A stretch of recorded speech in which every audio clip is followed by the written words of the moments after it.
The Mexican Dirty War.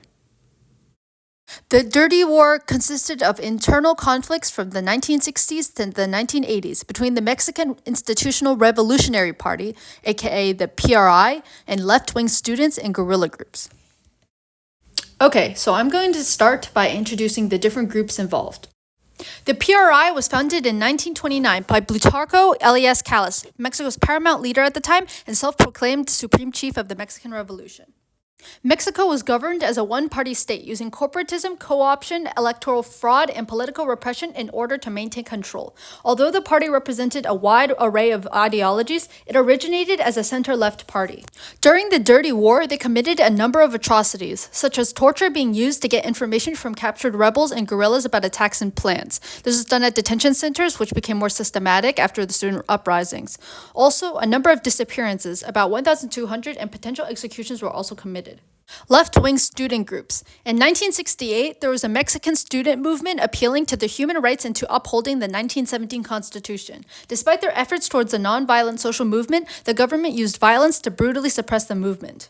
The Tlatelolco massacre at a 1968 rally in Mexico City was a crushing blow to the protests, as 30 to 400 unarmed National Autonomous University of Mexico students protesting the upcoming Olympics were killed. The Olympics that were being protested were held in Mexico City only 10 days after the massacre.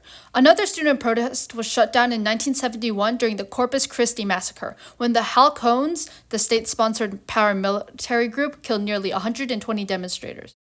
Guerrilla groups. In the early 1960s, ex-schoolteacher Lucio Cabanas formed and led an armed revolution in Guerrero's Mountains, forming the Party of the Poor, aka the PDLP.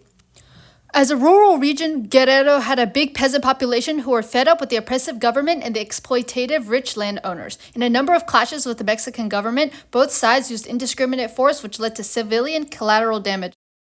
The PDLP's fight was funded through the kidnapping of prominent individuals and trading them for ransom. These groups only got more violent towards the rich after events like the Atoyac massacre, where on May 18, 1967, Mexican police shot protesters in Atoyac de Alvarez, Guerrero, killing at least 5 people.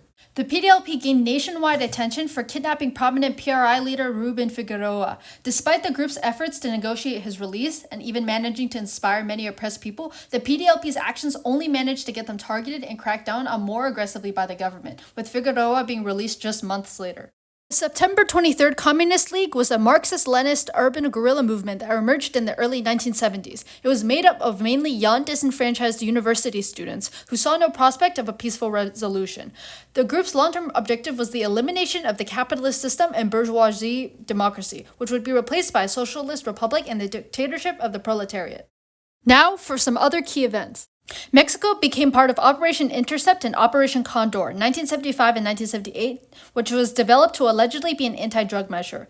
In reality, its effect was more of being a campaign of political repression. General Jose Hernandez Toledo, who commanded the entire operation, managed to accomplish no major drug lord captures, but a multitude of abuses and repression committed instead.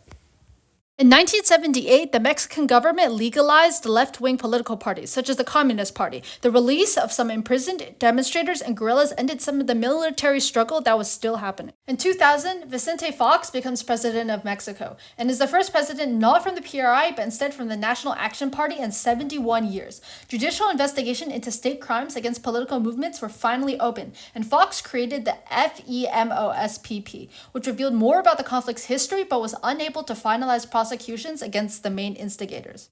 In 2019, President Andrés Manuel López Obrador released the archives of the defunct Federal Security Directorate, which contained previously undisclosed information about the Dirty War. He issued an official apology on behalf of the Mexican state, promising that surviving victims will be able to claim compensation.